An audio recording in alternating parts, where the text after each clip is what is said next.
राधे राधे, जय श्री कृष्ण। आज हम बहुत ही प्यारा विवाह गीत ललनवा लेके आए हैं। यदि आप लोग को पसंद आए तो लाइक सब्सक्राइब शेयर जरूर करिए और कमेंट में लिख के बताइए कैसा लगा आपको। धन्यवाद।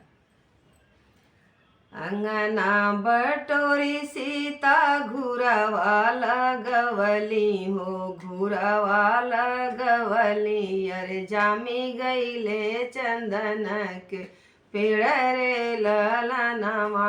अरे जामी गईले चंदन के पेड़ रे ललनवा।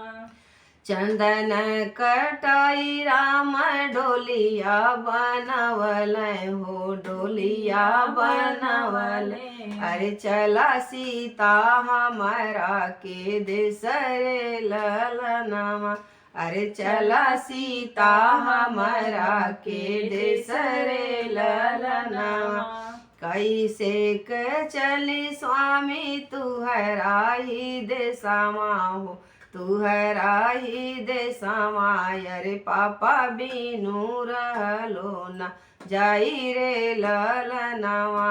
अरे पापा बिनु रहलो ना जाई रे ललनवा। हमारे जे पापा के पापा गोहरैया हो, पापा गोहरैया। अरे अपन पापा दिहा बिसराई रे ललनवा।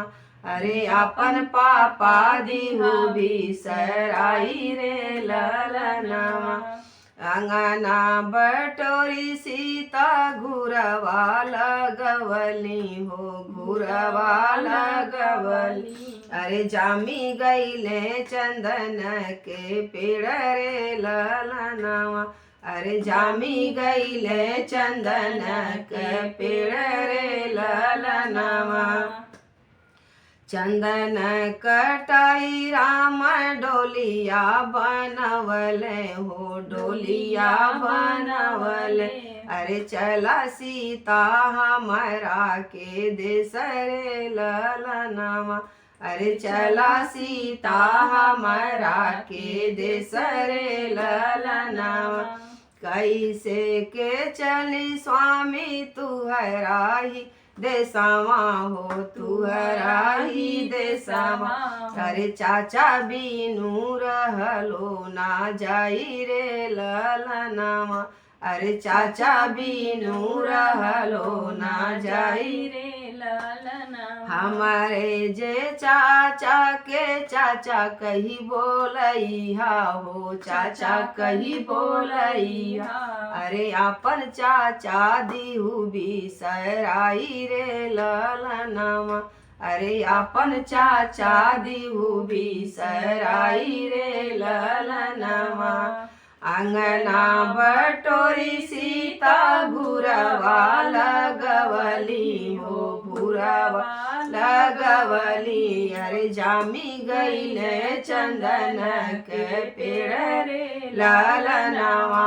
अरे जामी गईले चंदन के पेड़ रे ललनवा। चंदन कटाई राम डोलिया बनवल हो, डोलिया बनवल। अरे चला सीता हमारा के देश रे ललनवा। अरे चला सीता हमारा के देश रे ललनवा। कैसे के चली स्वामी तुहरा ही देशवा हो, तुहरा ही देशवा। अरे भैया बिना रहलो ना जाई रे ललनवा। अरे भैया बिना रहलो ना जाई रे ललनवा। हमारे जे भैया के भैया गोहरैया हो, भैया गोहरैया।